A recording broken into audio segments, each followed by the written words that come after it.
16 বছরে রোহিত ঠাকুরকে খুন করা হয়েছিল আর 3 মাস পর তার লাশের শনাক্তকরণ হয়। এবার পুলিশ আর রোহিতের মা বাবার সামনে দুটো প্রশ্ন ছিল, যে রোহিতকে কে মারল এবং কেন। দেখা যাক এই দুঃখজনক কেসের দ্বিতীয় তথা শেষ ভাগ। ক্রাইম পেট্রোল সতর্ক।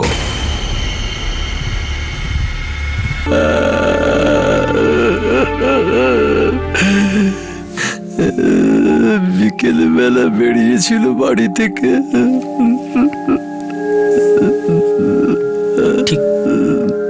ঠিক করে কিছু বলে যায়নি যে কোথায় যাচ্ছে। কোথায় যাচ্ছিস? তোর পেছনে ডাকার স্বভাবটা যাবে না, তাই না? আরে তোকে কেন বলতে যাবো যে আমি কোথায় যাচ্ছি? দেখ ভাই, সামনে তোর মাধ্যমিক। 1 বছর নিজেকে সামলে রাখতে পারলে সারা জীবন ঘোড়সওয়ারি করতে পারবি। এই ঘোড়া গাধার পিঠে না তুই চড়িস। আমি তো ফ্লাইটে যাব, বিজনেস ক্লাসের টিকিট কাটা হয়ে গেছে আমার। কিন্তু এখন কোথায় যাচ্ছিস তুই? মা, বাইরে যাচ্ছি, যেরকম রোজ যাই, আর রোজই যাব। সবসময় কি এরকমই করতো? না বলে বাড়ি থেকে বেরিয়ে যেত?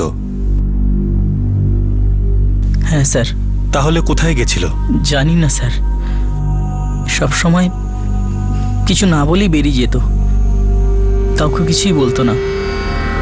কিন্তু সেদিন ওর ফোনটা সুইচ অফ ছিল। অনেক রাত পর্যন্ত যখন বাড়ি ফিরল না, তখন আমি ওর বন্ধুদের বাড়ি যাই।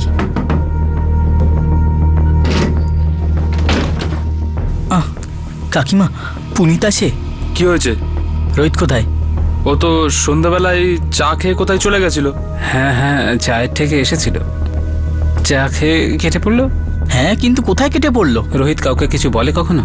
ও কোথায় যায়, কেন যায়? পুনিত বেন্দ্রে আর সেলিম খুরেশি ছাড়া অন্য আর কোনো বন্ধু ছিল ওর? না স্যার, যতদূর আমি জানি এরাই ছিল। ওর কাছে কটা মোবাইল ছিল? একটাই ছিল। নাম্বারটা দাও। 444-87-87-87। আমরা ক্রাইম স্পটটাকে প্রায় 3 বার সার্চ করেছি, কিন্তু মোবাইলটা কোথাও পাইনি। মানে রোহিতের ফোন হয়তো ওখানে ছিলই না, অথবা খুনি নিয়ে গেছিল।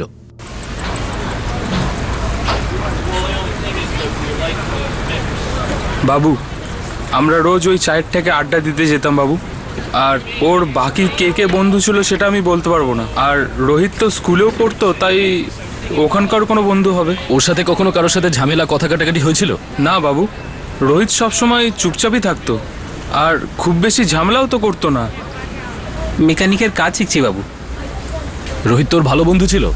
হ্যাঁ বাবু। সেলিম, রোহিতকে কে মেরেছে? বাবু, আমি যদি জানতাম তাহলে অনেক আগেই বলে দিতাম। যতটুকু জানতাম সব বলে দিয়েছি আপনাকে। সেদিন ও চা খেতে এলো, চা খেলো আর হঠাৎ করে বেরিয়ে গেল। হ্যাঁ, সেটা তুই বলেছিস আমায়। তারপর কি হয়েছিল বল। চায়ের ঠেক থেকে ও কোথায় গেছিল? বললাম না বাবু আপনাকে, ও বলে যায়নি। ও কখনো কিচ্ছু বলতো না। মানে কিছু লুকোতো? আমি বলতে পারবো না বাবু। ওর সাথে কোনো মেয়ের চক্কর, কোনো গার্লফ্রেন্ড? জানি না। তোর বিশেষ বন্ধু সম্পর্কে তুই এসব জানিস না? না, ও কখনো কিছু বলেনি? ও কখনো বলেনি। আমরা তো আমাদের মসজিদে থাকতাম।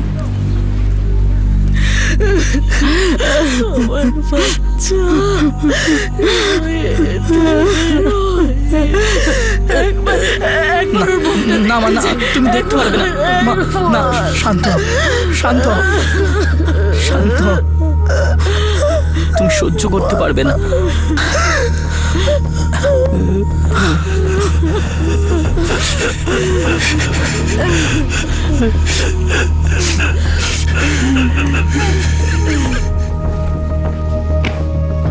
স্যার, 14ই জুন রোহিত ঠাকুর 6:30 পর্যন্ত কুর্লাতে ছিল। আর ও বাড়ি থেকে 4:30-র সময় বেরিয়েছিল।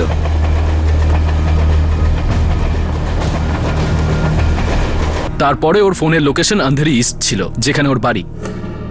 রোহিত ওর 2 বন্ধু পুনিত আর সেলিমের সাথে চায়ের ঠেকেই ছিল, আর ঠিক 8টার সময় সেখান থেকে বেরোয়। চল ভাই, আমি চললাম। Bye bye. চল। ঠিক আছে। হ্যাঁ। কাল আসছিস তো? হ্যাঁ। রাত 9টার সময় ও পার্কে পৌঁছায়, যে পার্কের দূরত্ব ওর বাড়ি থেকে 4 কিলোমিটার। পোস্টমর্টেম রিপোর্ট অনুযায়ী ওর মৃত্যুটা 10:30 নাগাদ হয়েছিল। আধ ঘন্টা কম বেশি হবে। রোহিত ড্রিঙ্ক করছিল। ওর রক্তের নমুনায় প্রচুর অ্যালকোহলের ট্রেস পাওয়া গেছে। রক্তে অ্যালকোহলের স্ট্রং ট্রেস পাওয়া গেছে। ক্রাইম সিন থেকে 4টে গ্লাস পাওয়া গেছে, সবকটা থেকে মদের গন্ধ আসছিল। এর মানে ও ওখানে আরো 3 জনের সাথে ছিল। স্যার ও চায়ের থেকে বিশেষ 2 বন্ধুকে বাই করে চলে গেছিল। তাহলে এই নতুন 3 জনকে? স্যার একটা নাম্বার পেয়েছি 44468988। রোহিতের সঙ্গে এই নাম্বারের ভালোই কথা হতো, আর এর লোকেশন হলো কুর্লা। কোনো মেন নাম্বার? হ্যাঁ স্যার, আরতি যাদব। ইনভেস্টিগেশন শেষ পর্যন্ত একটা অ্যাঙ্গেলে এসে দাঁড়িয়েছিল, আরতি যাদব। কে ছিল এই মেয়েটি যার সঙ্গে রোহিত ঠাকুরের প্রত্যেক দিন আর মাঝে মধ্যে দিনে 2-3 বারও কথা হতো? এই আরতি যাদবই কি এই খুনের আসল কারণ ছিল?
বলুন, আপনি আরতি যাদবের মা? আপনারা কে? Mumbai crime branch. তাহলে আরতি তুমি কি আমাদের বলবে যে রোহিত ঠাকুরকে কে খুন করেছে? কি? ও তুমি জানতেই না যে রোহিতকে মার্ডার করা হয়েছে? এসবের সঙ্গে আমার মেয়ের কি সম্পর্ক? আরতি, কে এই রোহিত ঠাকুর? মা, রোহিত আর আমি একই ক্লাসে পড়তাম। আমরা শুধু বন্ধু ছিলাম। শুধুই বন্ধু ছিল? হ্যাঁ স্যার, শুধুই বন্ধু ছিল। আমার তো বিশ্বাসই হচ্ছে না যে রোহিতের মার্ডার হয়ে গেছে। আমাদের কাছে তোমার ফোন রেকর্ডস আছে। আমরা জানি যে প্রত্যেকদিন তুমি রোহিতের সাথে কথা বলতে ঘন্টার পর ঘন্টা। আর যেই দিনকে রোহিতকে মার্ডার করা হয়, রোহিত এখানে এসেছিল। হয়তো তোমার সাথে দেখা করতে এসেছিল। দেখা হয়েছিল তোমাদের?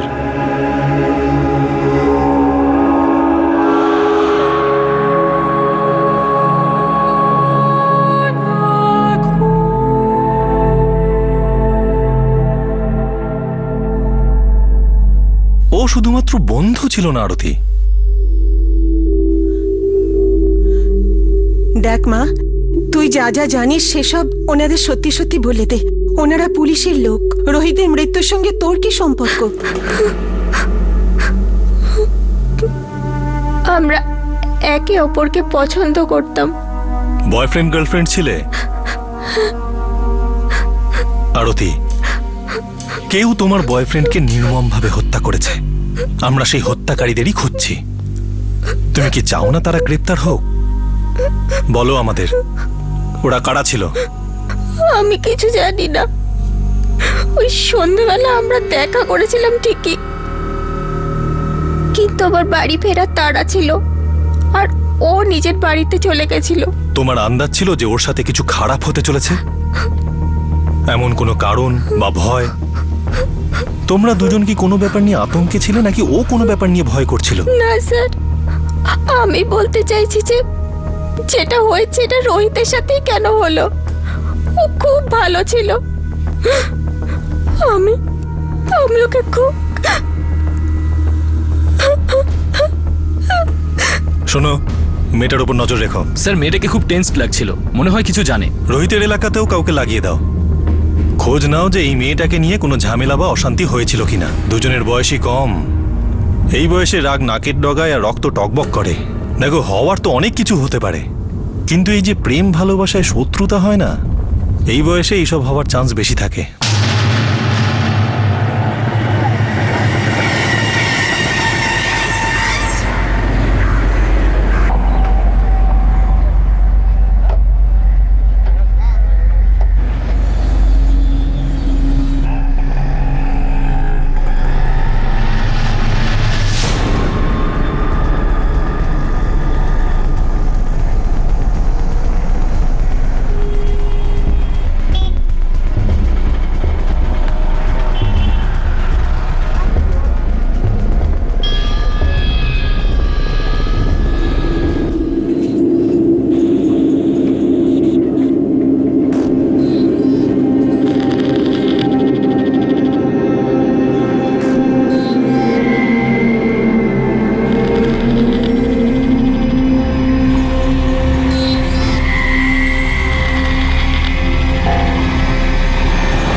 দেখ বাবা, তোর জন্য যেটা আমরা করবার চেষ্টা করছি সেটা আমাদের বাবারা কখনো জীবনে ভাবেইনি। আমাদের খাওয়ানোরই পয়সা ছিল না, তো পড়াশোনা করা তো কি করে? দেখ বাবা, তুই ভাগ্যবান যে তুই পড়াশোনার সুযোগ পেয়েছিস। একটু ফাস্ট ফরওয়ার্ডে বলবে, মানে একটু তাড়াতাড়ি। দেখ বাবা, পরিশ্রম কখনো ফাস্ট ফরওয়ার্ড হয় না। পরিশ্রম প্রত্যেক দিন করতে হয়, আর মন দিয়ে করতে হয়। বাবা, আমি ফাস্ট ফরওয়ার্ড বলেছিলাম, তুমি তো আরো স্লো মোশনে চলে গেলে। ঠিক আছে শোন, আজ থেকে তোর বেশি রাত পর্যন্ত বাইরে থাকা বন্ধ। আর তোর যে সব বাউন্ডুলে বন্ধু বান্ধবগুলো আছে না, এদের সঙ্গে মেলামেশাও বন্ধ। দেখ বাবা, পারলে এদের জীবন থেকে মুছে ফেল, না হলে তুই ভবিষ্যতে এগোতে পারবি না, আর লক্ষ্যেও পৌঁছতে পারবি না। তোমার বলা হয়ে গেছে, রোজকার মতন লেকচার দেওয়া হয়ে গেছে। আর আমি কি করলাম? আমি এখান থেকে শুনলাম, এখান দিয়ে বার করে দিলাম। এবার যাই। তাড়াতাড়ি ফিরিস। যেতে দেবে, তারপর তো আসবো। সাবধানে যাস। একটা 50 টাকার নোট হবে?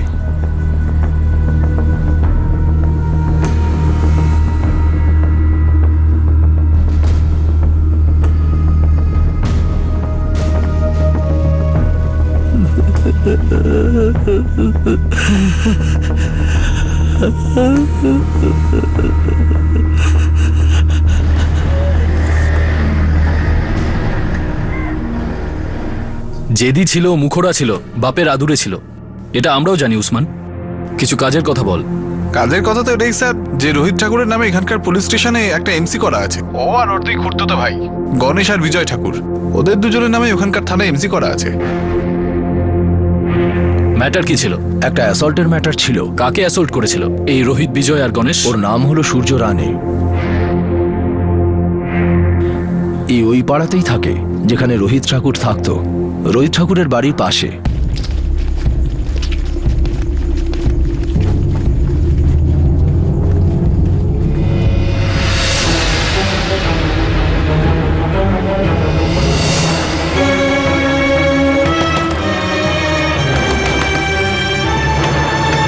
সূর্য কোথায়? কি ব্যাপার বাবা? সূর্য কোথায়? এই কি হয়েছিল রোহিত? তুই পারে আয়, তোকে বলছি।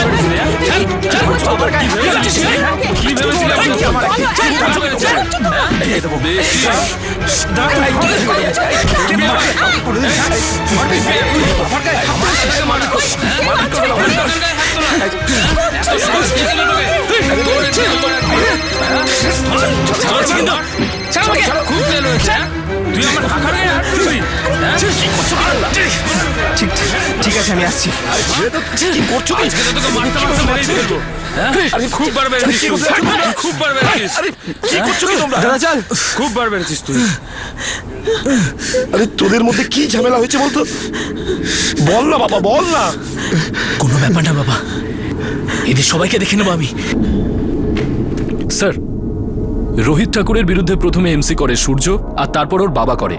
আর অদ্ভুত ব্যাপার হলো, রোহিত আর ওর দাদা গৌরব আর ওর বাবা সুরেশ সূর্যর এগেনস্টে এফআইআর করেছিল। ঝামেলাটা কি ব্যাপার নিয়ে হয়েছিল? বদলা। রোহিত ঠাকুর মার্ডার কেসে প্রথম অ্যাঙ্গেলটা উঠে এসেছিল আরতি যাদবের, আর এবার অতীতের আরেকটি অ্যাঙ্গেল সামনে উঠে এলো। এলাকায় হওয়া নিজেদের মধ্যে ঝামেলার অ্যাঙ্গেল। দুটো পরিবারের মধ্যে হওয়া একটি সামান্য বিষয় এত বড় একটা শত্রুতা জন্ম দিল। আসলে কি ছিল সেই সামান্য ব্যাপার? গৌরব ঠাকুর, দেখো, সূর্য তোমার ভাই রোহিতের বিরুদ্ধে, আর তোমরা ওর বিরুদ্ধে এমসি করিয়েছ। ঝামেলাটা কি নিয়ে হয়েছিল? স্যার, শুরু তো সূর্য করেছিল। কিসের শুরু গৌরব?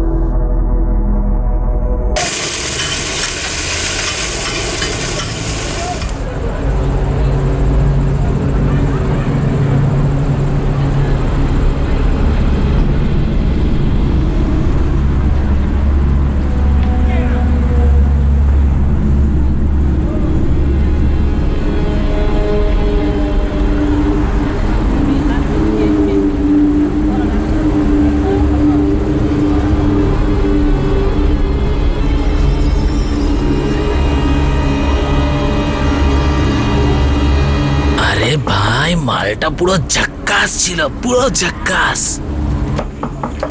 যা, তুই গুল মারছিস। সত্যি বলছি ভাই, পুরো ঝাক্কাস মাল।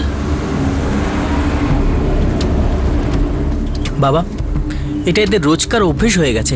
রোজ এখানেই আসর বসাবে, চিৎকার চেঁচামেচি করবে, উল্টোপাল্টা কথা বলবে। হ্যাঁ ঠিক আছে, কিন্তু ওরা বাড়ির ভেতরে তো ঢোকে না, বাড়ির বাইরে ওরা যা করে করুক, তুই ওদের সঙ্গে ঝগড়া করিস না। এই কি নাও করে জল। চুপ করে থাকা যায় কুন্তি? বাইরের বারান্দাটা একবার দেখেছো? সব জায়গায় ওই ছাই আর সিগারেটের টুকরো ফেলে রেখেছে। আরে আমি তো পরিষ্কার করে দিই। আরে প্রথমে ওদের মানসিকতাকে পরিষ্কার করতে হবে। নিজের বারান্দায় গিয়ে নোংরা করুক না ওরা। স্যার, সূর্য আর ওর বন্ধুদের রোজকার অভ্যেস ছিল, কিন্তু সেদিন বাবার মাথা তো একদম গরম হয়ে গেছিল।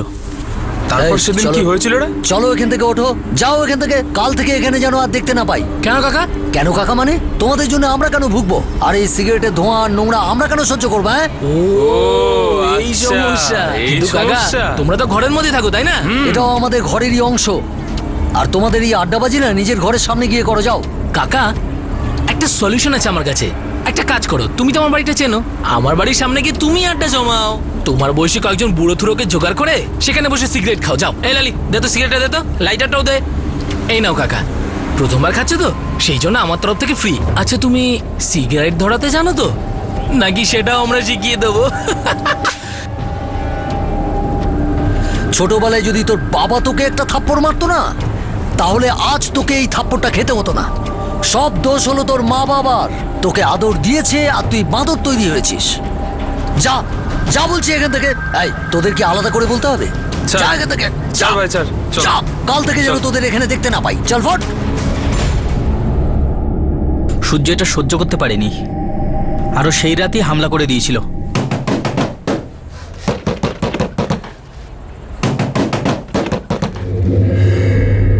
কি বে সালা, 2 পয়সার অটোওয়ালা আমার বাবা আজ পর্যন্ত আমার গায়ে হাত তোলেনি, আর তুই সারা পাড়ার সামনে আমার গায়ে হাত তুললি? কি ভেবেছিলিস তুই থাপ্পড় খেয়ে আমি চুপ করে যাবো? তোকে সালা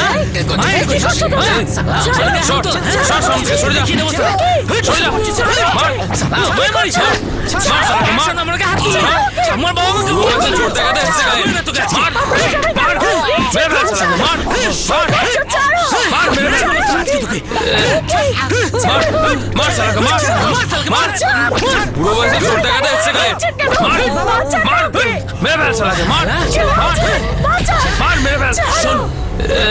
আজকের পর থেকে এমন ছেলের গায়ে হাত দিবি না যার ব্যাপারে তুই কিচ্ছু জানিস না, না হলে সালা খুব খারাপ হয়ে যাবে, বুঝলি? এই চল রে। আমার গায়ে হাত দেওয়া। বাবা, তুমি ঠিক আছে তো?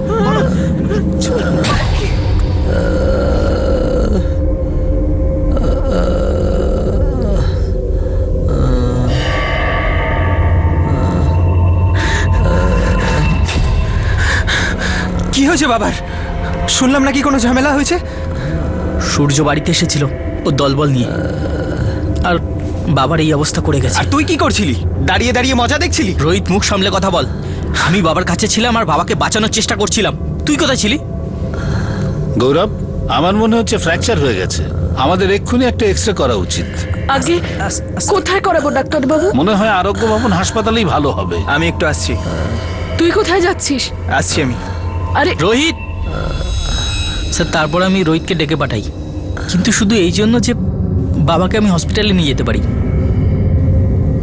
কিন্তু এইভাবেই না বলে চলে গেছিল যে আমি বুঝতেই পারিনি যে ওর মাথার মধ্যে কি চলছে। রোহিত, তুই কোথায়? শোন, বাবাকে হসপিটালে নিয়ে যেতে হবে। আরে এক্সরে করাতে হবে, তোকে দরকার পড়বে। আর তাছাড়া পুলিশে ডায়েরি করতে হবে, ডাক্তারবাবু বললেন। ঠিক ঠিক আছে, আমি আসছি। যখন রোহিত ক্লিনিকে আসলো তখন ওর সাথে গণেশদা আর বিজয়দা ছিল, আমার কাকার ছেলে। আমি ভেবেছিলাম যে বাবার সাহায্যের জন্য ওদেরকে সঙ্গে নিয়ে এসেছে। কেউ সূর্য বা ওর বাড়িতে হওয়া মারপিট নিয়ে কোনো কথা তোলেনি? একটা কথাও বলেনি। আমি যেই বাবাকে হসপিটালে ভর্তি করলাম তখন ওখান থেকে বললো যে এটা পুলিশ কেস আর আমাদের গিয়ে রিপোর্ট করতে হবে। তখন আমি রোহিতকে সঙ্গে নিয়ে গণেশদার বিজয়দার সাথে রিপোর্ট লেখাতে যাই, আর মা বাবার কাছেই ছিল। তারপর আমি পুলিশ স্টেশনে গিয়ে জানতে পারলাম যে রোহিত সূর্যের সাথে কি করেছিল।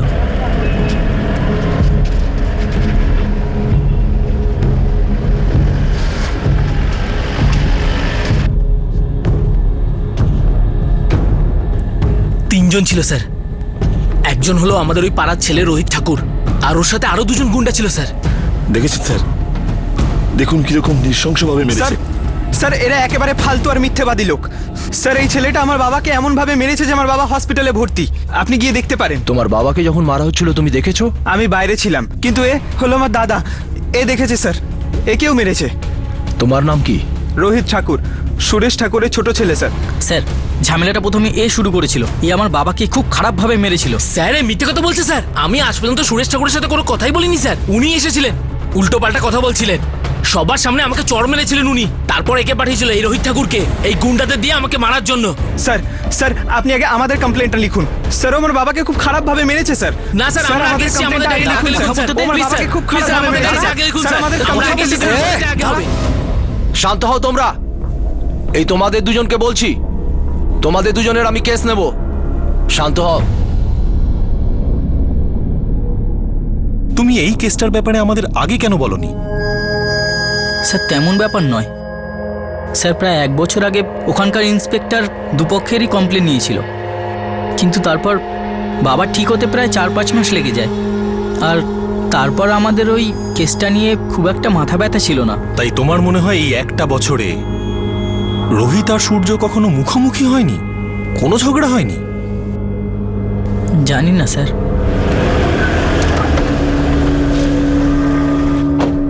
স্যার সূর্যর ফোন এখনো বন্ধ বলছে।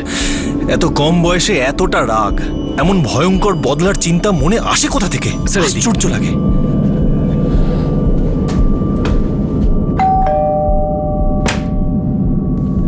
বলুন।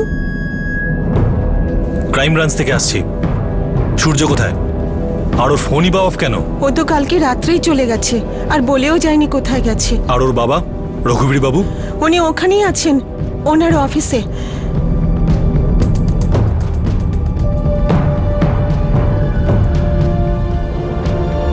স্যার আমি এটা মানছি যে আমার ছেলে খুব রাগী, কিন্তু আমার সূর্য কখনো কারোর খুন করতে পারে না। দেখুন, আপনার ছেলে সূর্য কাল রাত থেকে বাড়িতে ফেরেনি, ওর মোবাইলটাও অফ। কোথায় উধাও হলো আপনার ছেলে? স্যার আমিও তো সেটাই চিন্তা করছি, কিন্তু এটা সূর্যর পুরনো অভ্যেস। ও বন্ধুদের সাথে কোথাও গেলে অনেক রাতে তো ও বাড়িতেও ফেরে না, মাঝে মধ্যে তো ও পরের দিন সকালবেলা বাড়িতে ফেরে। কিন্তু স্যার আপনি যেমন ভাবছেন তেমন কিছু না স্যার। স্যার আমার ছেলে অনেক কিছু ভোগ করেছে স্যার, এখনো অনেক পাল্টে গেছে। স্যার ও যেখানেই লুকিয়ে থাকুক না কেন আমাদের নেটওয়ার্কের বাইরে যেতে পারবে না। কোনো খবর আছে নাকি সূর্যর ব্যাপারে? স্যার আমি তো সবেমাত্র মার্কেটে বলটা ছেড়েছি, এবার বলটা ড্রপ খাওয়া মাত্রই কেউ না কেউ তো শট মারার জন্য এগোবেই। খবর পাওয়া যাবে স্যার, নিশ্চয়ই পাওয়া যাবে। তবে হ্যাঁ, একটা কথা বলার ছিল আপনাকে। হ্যাঁ বল। এই সূর্যর বায়োডাটা আমি বার করেছি, ওর সঙ্গে রোহিতের খুব একটা তফাৎ ছিল না স্যার। ওরা দুজনেই যে যার ফ্যামিলির একদম আদুরে ছেলে, একেবারে বকে গিয়েছিল স্যার, কারোর কথাই শুনতো না। কি কি হয়েছে আপনার ছেলের সাথে, আর ও বদলালোই বা কিভাবে? স্যার সেটা আপনাদের থেকে ভালো আর কি জানে। একবার যদি মানুষ জেলের মধ্যে চলে যায় তো সে অন্য কিছু হয়েই বেরোয়, হয় খুব হিংস্র হয়ে যায়, না হলে হতাশাগ্রস্ত মানুষ। জেল হয়েছিল কেন সূর্যর, আর ও পস্তাচ্ছেই বা কেন? হ্যাঁ, এই কেস চলাকালীন জানতে পারি সূর্য অটো ড্রাইভার সুরেশ ঠাকুরের উপর হামলা করেছিল। সুরেশ ঠাকুরের অবস্থা খুবই খারাপ ছিল, ওর গুরুতর আঘাত লেগেছিল। তো সূর্যর এই কেসে শাস্তি হয়েছিল? হয়েছিল। প্রতিবেশীরা সাক্ষী ছিলেন, স্ট্রং কেস হয়েছিল, চার্জেস প্রমাণিত হয়।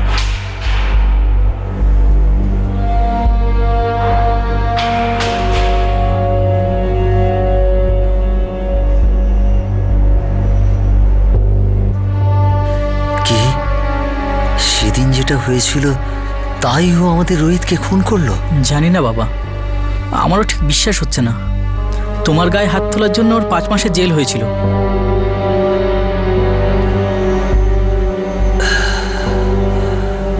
স্যার জেল ওর মনটাকে পুরো ভেঙে ফেলেছিল, জেলের জীবনও সহ্য করতে পারেনি। আমি যখনই ওর সঙ্গে দেখা করতে যেতাম ও বাচ্চাদের মতন কাঁদতো স্যার। বাবা, আমি সবকিছু করতে রাজি আছি।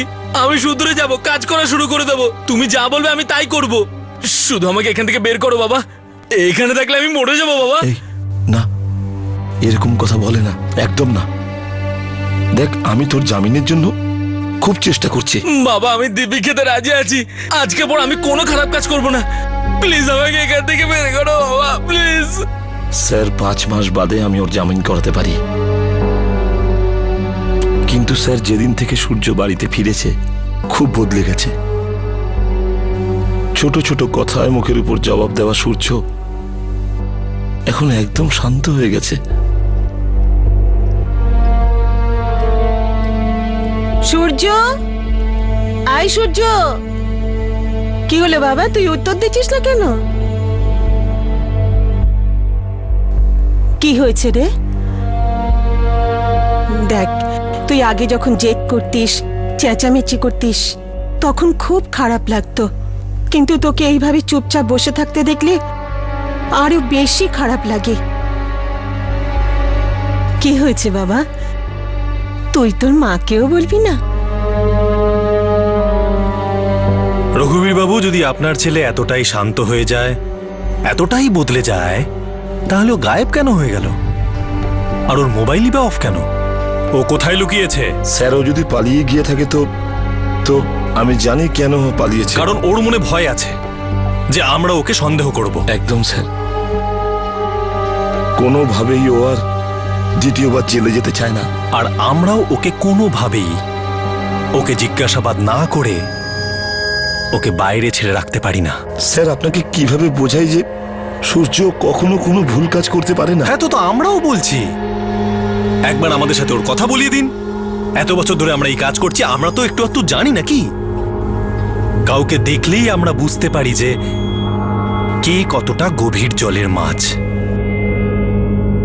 স্যার, 4 দিন ধরে এই আরতি যাদব নামে মেয়েটার পেছনে ঘুরছি স্যার।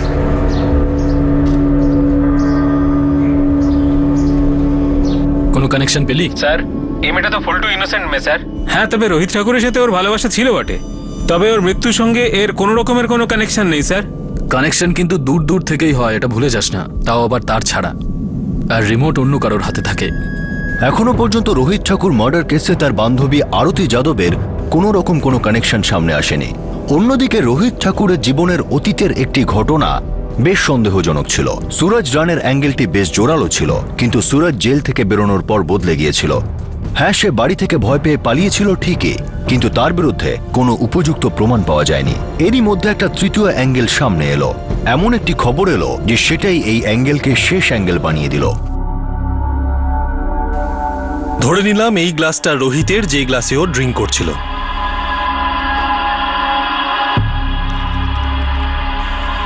এই দুটোকেই ধরে আগে আমাদের ভালোভাবে নিংড়ানো উচিত ছিল। তুলে আনো দুটোকে।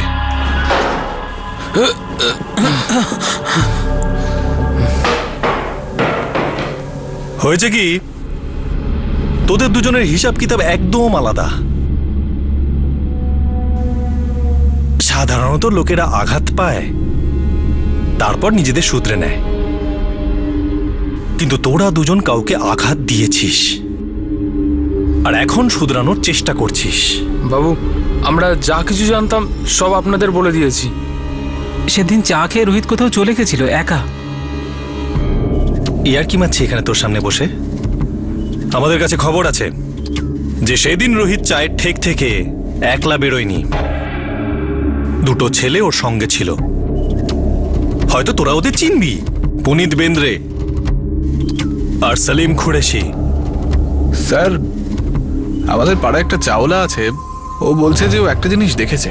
14 জুনের সন্ধ্যেবেলা রোহিত একা চায়ের ঠেক থেকে বেরোয়নি, ওর সঙ্গে সেদিন পুনিত আর সেলিমও ছিল।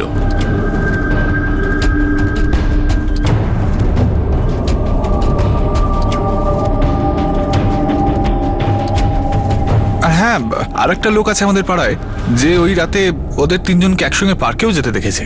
এবার ভালো ছেলের মতো তোরা আমাকে পুরো স্টোরিটা বলে দে, খুব ভালোভাবে।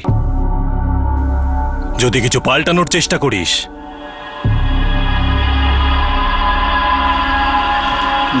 তাহলে আমি তোদের মুখের নকশাটা পাল্টে দেব এইটা দিয়ে। আর মনে রাখিস, আমরা যে আঘাত দিই তার ক্ষত সময়ের সাথে সাথে কমে যায় না, বেড়ে যায়। এবার একটু ভেবে নে, সত্যিটা কিভাবে বলবি তোরা? পায়ে দাঁড়িয়ে নাকি মাটিতে শুয়ে? বাবু, আমরা আমরা রোহিতকে নিয়ে পার্কে গেছিলাম। হ্যাঁ বাবু, আমরা গেছিলাম, শুধু এই কথাটা আপনাদের বলিনি, কিন্তু আমরা কিছু করিনি বাবু। আরে কি বলছিস ভাই? এনে সত্যি বলছি ভাই, আজকে বহুত মাল পেয়েছি। কি রে ভাই, তুই তো আমাকে বলিসনি কথাটা। আরে ইয়ার, তোদেরকে সারপ্রাইজ দেবো ভাবছিলাম। এই চাটা রাখতো, পার্কে চল, একটা কোয়ার্টার মারি, হেভি মস্তি হবে কিন্তু, সত্যি বলছি। চল চল চল। বাবু, আমাদের কাজ ছিল রোহিতকে শুধু ওই পার্কের ভেতর নিয়ে যাওয়া আর আচ্ছা করে নেশা করানো। বাবু, হেভি খারাপ লাগছে এইটা ভেবে যে আমরা এসব কেন করলাম। এরকম একটা দিনও যায়নি যেদিন রাত্রেবেলায় কান্না পাইনি, যে আমরা ওর সাথে এরকম কেন করলাম। ভাই সেলিম, সালা একটা কথা বুঝতে পারছি না, আমরা তো এখানে তিনজন, তুই, ও, আমি, তাহলে এই 4 নম্বর গ্লাসটা এখানে কার জন্য? আরে আমাদের মধ্যে একটা পুরনো রেওয়াজ আছে, আমি আপুজানকে বলতে শুনেছি, যখন 3 জন মাল খেতে বসে না, তখন অতৃপ্ত আত্মা আসে, ও যাতে রেগে না যায় সেই জন্য 4 নম্বর গ্লাসটা রাখা হয়। আবে যা হবে, কি মূর্খের মতন কথা বলছিস, এসব ভূত ভূত কিছু হয় না। হ্যাঁ রে ভাই, আমরা তো হলাম অশিক্ষিত মূর্খ, আর তুই একমাত্র শিক্ষিত, সে না? এ সেলিম, ওর কথা বাদ দে তো। ওই অতৃপ্ত আত্মা এসে গিয়ে যদি রেগে যায় তখন তুই বানা না ভাই। আরে ভাই, তুইও এরকমই। আরে কখনো ভাবিনি তোদের মতন বন্ধু হবে আমার।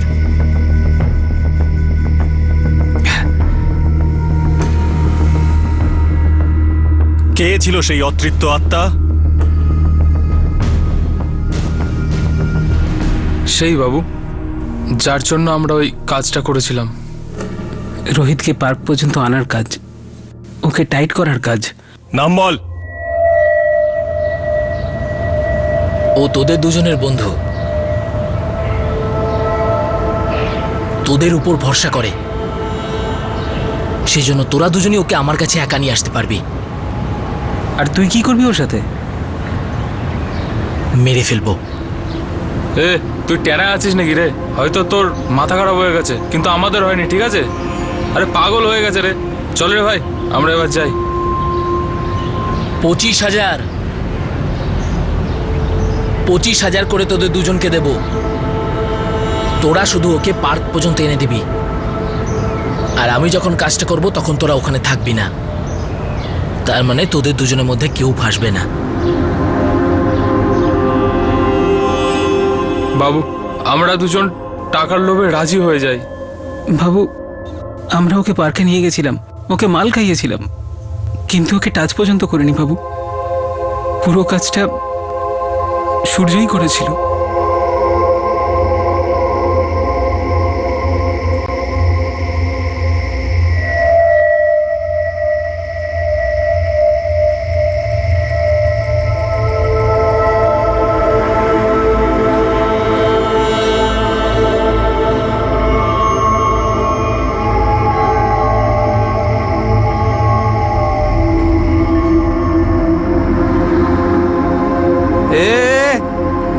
তুই কি করছিস এখানে?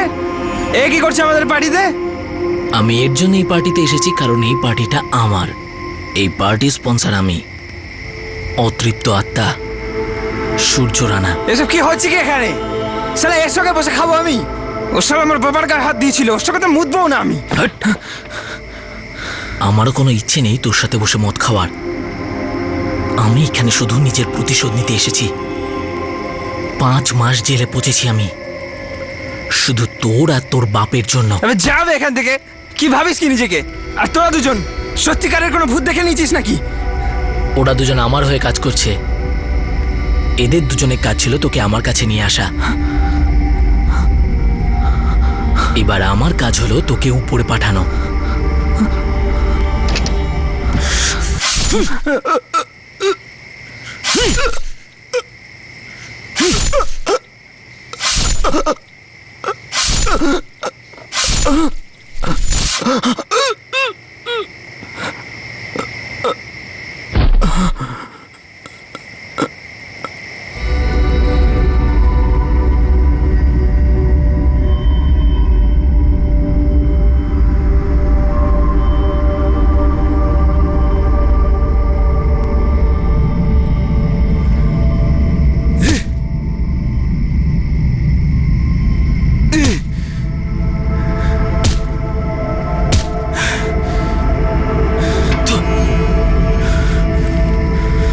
বাবু, আমরা কিচ্ছু করিনি বাবু, কিচ্ছু হ্যাঁ বাবু, মায়ের দিব্যে বাবু, আমরা কিচ্ছু করিনি।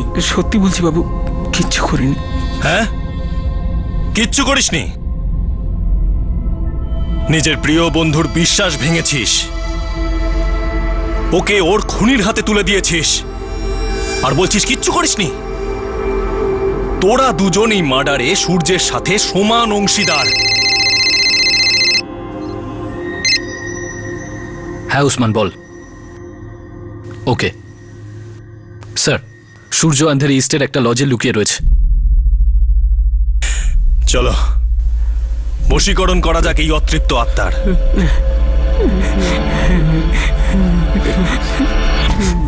বাবু, বাবু, আমার ছেলেটাকে ছেড়ে দিন।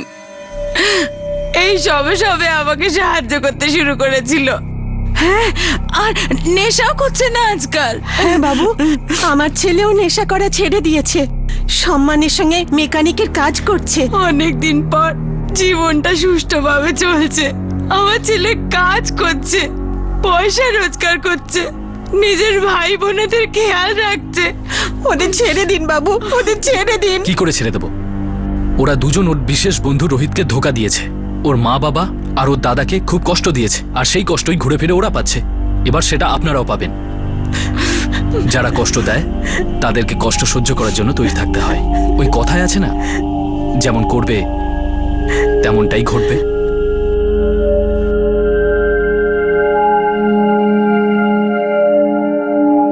কি হয়েছে গৌরব? আমাদের রোহিতকে কি খুন করেছে? সূর্য, রানা নিজের জেলে কাটানো দিনগুলোর বদলা নিয়েছে আমাদের রোহিতের কাছে। হে ভগবান,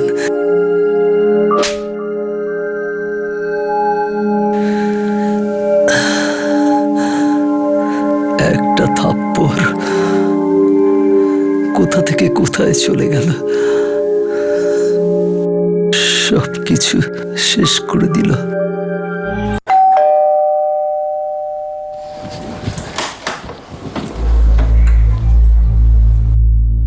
কি হলো গো? সূর্যর কোনো খবর পেলে? কি গো, তুমি কিছু বলছো না কেন?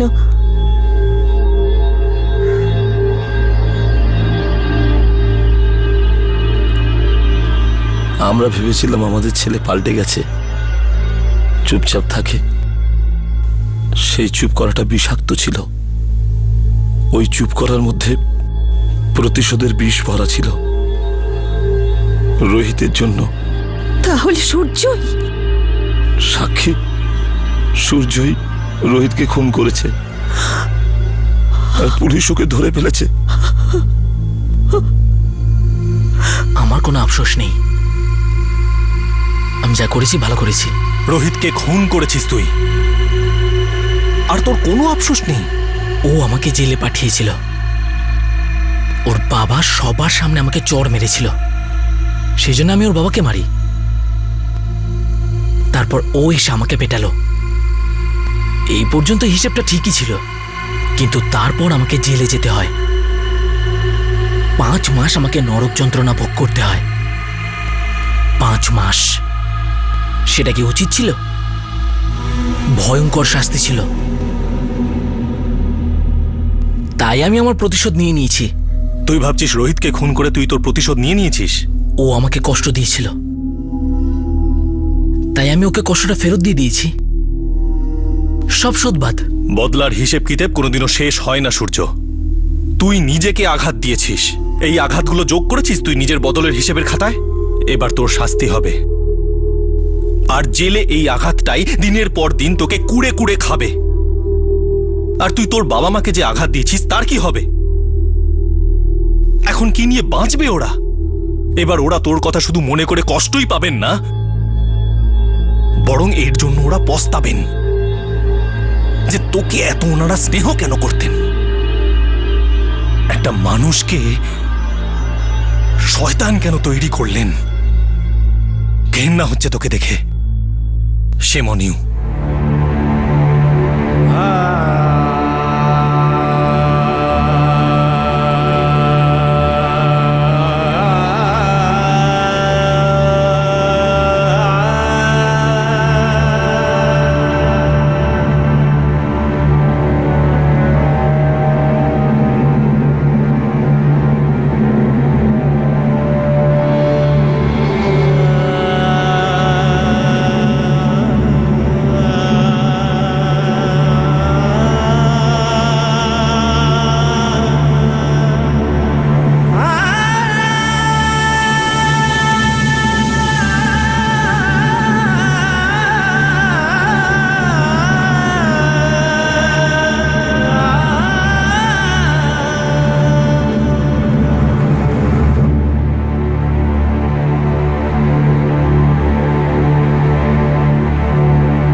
সুরেশ সেই থাপ্পড়ের জন্য আফসোস করে যেটা সে সুরজকে মেরেছিল ভদ্রতা শেখানোর জন্য। সে মনে করে সে ভুল করেছিল আর সেই কারণেই সে নিজের আদরের ছেলে রোহিতকে হারিয়েছে।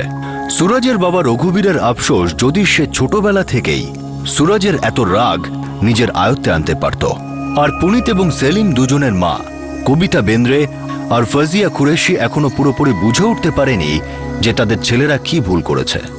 হয়তো তারা বুঝেছে কিন্তু সত্যের মুখোমুখি হতে চায় না। সুরজ, পুনিত আর সেলিম এই তিনজনের স্টেটমেন্ট নিয়ে নেওয়া হয়েছে। সুরজ আপাতত আইনি হেফাজতে রয়েছে আর পুনিত এবং সেলিমকে জুভেনাইল কারেকশন হোমে পাঠানো হয়েছে। এই তিনজনের বিরুদ্ধে আইপিসির 302 ধারায় মার্ডারের জন্য, 201 ধারা অনুযায়ী প্রমাণ লোপাট করার জন্য, ধারা 34 act done with common intention আর ধারা 364 মার্ডারের জন্য কিডন্যাপিং এর অভিযোগ দায়ের করা হয়েছে। শৈশব থেকে যৌবনে যাওয়ার রাস্তা খুবই সমস্যা সংকুল ও জটিল হয়ে দাঁড়ায়। প্রত্যেক বাবা মাকে এই স্পর্শকাতর আর বিপজ্জনক পথে নিজেদের সন্তানদের সামনে রাখতে হয়, যারা ঠিক আর ভুলের মধ্যেকার পার্থক্য বুঝতে পারে না আর রাগ এবং ইমোশনাল ব্ল্যাকমেল করে তাদের আবদার মেটাতে শুরু করে দেয়।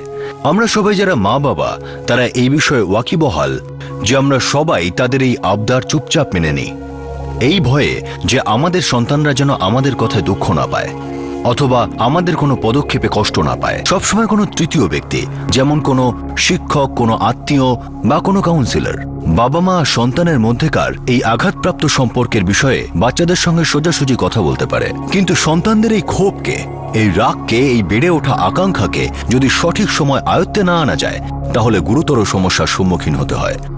শুধু সন্তান আর মা বাবাকেই নয়, বরং সেই নিরপরাধ মানুষদেরও যারা এই উচ্ছন্নে যাওয়া ছেলে মেয়েদের বাধা হয়ে দাঁড়ায়। অ্যাবনর্মাল জেদ, উচ্ছৃঙ্খল রাগ এইসবগুলি এড়িয়ে যাওয়ার মতো বিষয় নয়, আর না সময়ের সঙ্গে এগুলো ঠিক হয়ে যাওয়ার জন্য অপেক্ষা করা উচিত। প্রয়োজন হলো চিন্তা ভাবনা করে ঠান্ডা মাথায় কিন্তু দৃঢ়তার সঙ্গে সন্তানদের এটা বুঝিয়ে দিতে হবে যে প্রতিবারই তাদের কথায় চলবে না, সব চাহিদা পূরণ হবে না। অ্যাডজাস্ট আর অ্যাকসেপ্ট করার ক্ষমতা সন্তানদের মধ্যে তাদের মা বাবাকেই আনতে হবে। পারফেক্ট বিহেভিয়ার বলে আদতে কিছু হয় না, আর না কোনো দুর্ব্যবহারের জন্য কোনো স্ট্যান্ডার্ড পারফেক্ট সমাধান হয়। শুধু বুদ্ধিমত্তা আর কমন সেন্সকে ব্যবহার করে ঘটনাকে হাতের বাইরে যেতে দেবেন না। আপনাদের সাথে আবার দেখা হবে ক্রাইম পেট্রোল সতর্কতে আরও একটা নতুন কেস নিয়ে। ততক্ষণ নিজের খেয়াল রাখবেন, সুরক্ষিত থাকবেন, আর মনে রাখবেন ভয় আর অন্য কোথাও নয়, শুধু আমাদের মনের মধ্যে থাকে। সঠিক সময়, সঠিক পদক্ষেপ, সতর্ক থাকুন। জয় হিন্দ।